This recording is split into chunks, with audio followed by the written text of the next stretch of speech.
Salam dəyərli izləyicilərimiz, xoş gördük sizi. Təhsil TV növbəti podkastını təqdim edir.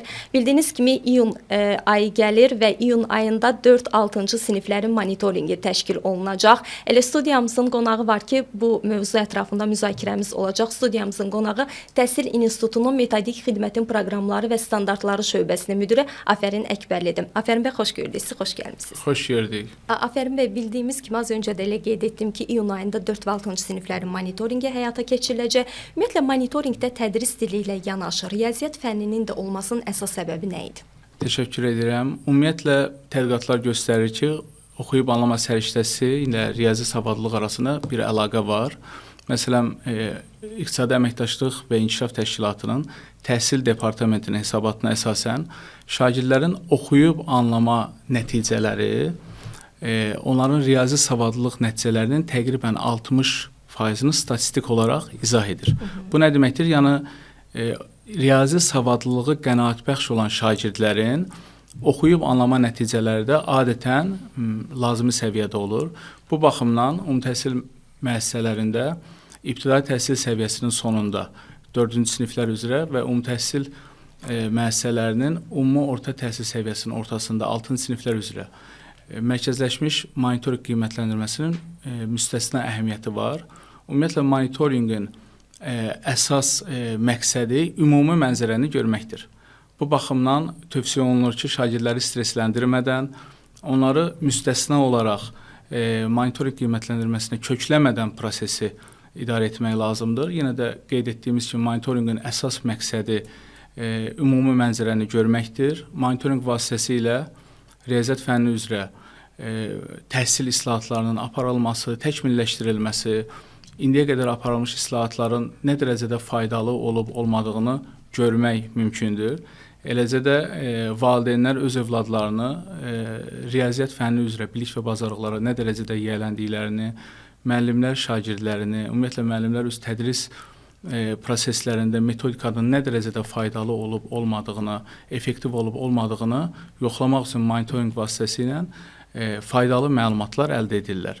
Yəni ki, monitorinq ümumi mənzərəni görmək üçündür, eləcə də riyaziyyat fənninin islahatlara ehtiyacı olub-olmamasını müəyyən etmək üçündür. Bildiyimiz kimi, bu yaş qrupunun qiymətləndirilməsi beynəlxalq təcrübədə də var. Beynəlxalq qiymətləndirmə tədqiqatlarından PIRLS 4-cü siniflərin oxuyub anlamasını qiymətləndirdiyi kimi, TIMSS beynəlxalq qiymətləndirmə tədqiqatı da 4-cü siniflərin həm də riyaziyyat səriştəsini qiymətləndirir. Bu il mərkəzləşdirilmiş monitorinq strukturunda riyaziyyat fənnində hansısa bir dəyişikliklər edilibmi? Riyaziyyat fənninin məzmununda yox, amma monitorinqin strukturunda müəyyən kiçik dəyişikliklər var. Bildiyimiz kimi 4-cü siniflər üzrə 60 sual olur, tədris dilində 30, riyaziyyatda 30. Bu riyaziyyatın 30 sualından 25-i qapalı tapşırıqlardır, qapalı test nümunələridir. Digər 5 sualsa açıq tipli tapşırıqlardır. Bu 5 açıq tipli tapşırıqların da 3-ü sadəcə cavab tələb olunan tapşırıqlardır. Yəni, şagirdlər məsələni həll edərək sadəcə cavab kartına qeyd edirlər. Son 2 sual isə şagirdlərdən həll tələb olunan tapşırıqlardır.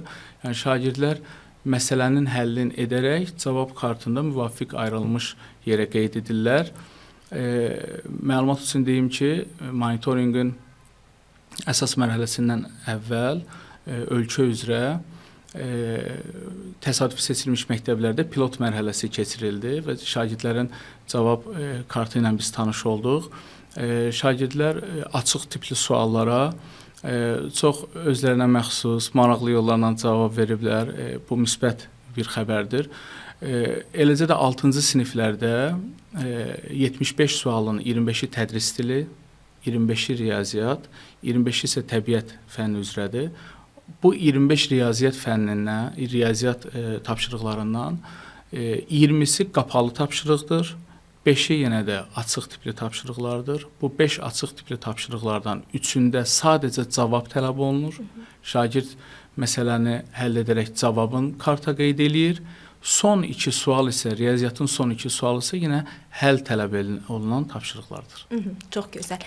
Belə deyək də, monitorinqdə şagirdlər əsasən hansı tip, belə deyək, riyaziyyat sualları ilə qarşılaşacaqlar? Monitorinqin məzmununda dediyimiz kimi əsaslı bir dəyişiklik yoxdur. Ümumiyyətlə riyaziyyat fən kurikulumunda da qeyd edildiyi kimi bütün məzmun xəttləri üzrə ədədlər və əməllər, cəbr və funksiyalar, həndəsə, ölçmə, statistika və ehtimal məzmun xəttlərinin yenə də dediyim kimi fən kurikulumunda qeyd edildiyi kimi bütün məzmun xəttləri birbaşa məsələ həllinin şagirdlərdə məsələ həlli səriştəsinin formalaşmasına xidmət edir. Eləcə də şagirdlər məsələ həllinin vasitəsilə problem həll etmə səriştəsini əldə edirlər. Çünki bu 4-cü sinif şagirdləri təqribən 2037-ci ildə kütləvi şəkildə əmək bazarına qoşulacaqlar. Bu baxımdan onlara müasir tendensiyalara uyğun olaraq səriştələrin aşılanması zərurəti var. Bu səriştələrdən də ən əhəmiyyətlərindən biri problem həll etmədir. Həyati situativ problemlərin, məsələlərin həllində bu özünü göstərir. Kütləvi istifadədə olan dərsliklərin bütün mövzularını, riyaziyyat dərsliklərinin bütün mövzuları araşdırma müzakirə məsələləri ilə başlayır və eləcə də mövzunun sonu da məsələ həlli ilə bitir. Yəni şagirdlər həm məsələ həlli ilə mövzuya başlayırlar, məsələ həlli ilə də bitirirlər. Bu baxımdan şagirdlər həyati situativ problemləri görmək üçün, onları həll etmək üçün məsələ həlli səriştəsinə yiyələnmələri lazımdır. Daha çox misallarla yanaşı məsələlər də olacaq və onların keçdikləri mövzulara tam uyğun. Müşahidələriniz nə deməyə əsas verir? Bizim şagirdlərin texniki biliklərə marağı necədir? Mən şagirdlərlə birbaşa ünsiyyətdə olan biri kimi sizə deyim ki, şagirdlərimizin yetərincə riyazi səriştəliliyi var. Beynəlxalq qiymətləndirmədə də bu özünü bir daha göstərir. Biz onları sərbəst şəkildə buraxsaq, onlar öz fikirlərini çox rahat şəkildə ifadə edəcəklər. Çox gözəl. Və son olaraq istərdim ki, Təhsil TV kameraları vasitəsilə iyun monitorinqi öncəsi bizim şagirdlərimizə, belə deyək, valideynlərimizə mesajınız nə olardı? Valideynlərə və şagirdlərə mesajım budur ki, şagirdləri xüsusi olaraq monitorinqə kökləmədən monitorinqin nəticələrinin faydalı hissəsinə köklənsinlər. Yəni bu çox dəyərli bir təhlildir ki, növbəti mərhələdə şagirdlərin bilik və bacarıqlara nə dərəcədə yiyələnməli olduqlarını müəyyən edək. Çox gözəl. Elə bir daha fürsətdən istifadə edib dəyərli tamaşaçılarımızın diqqətinə çatdıraq ki, bu monitorinq sadəcə şagirdlərin bilik və bacarıqlarını ölçmək üçündür. Əsla burada sinifdən sinifə keçməmək kimi bir söhbətdən söz gedə bilməz. Bir daha təşəkkür ederiz sizə gəldiyiniz üçün. Çox sağ olun. Buyurun.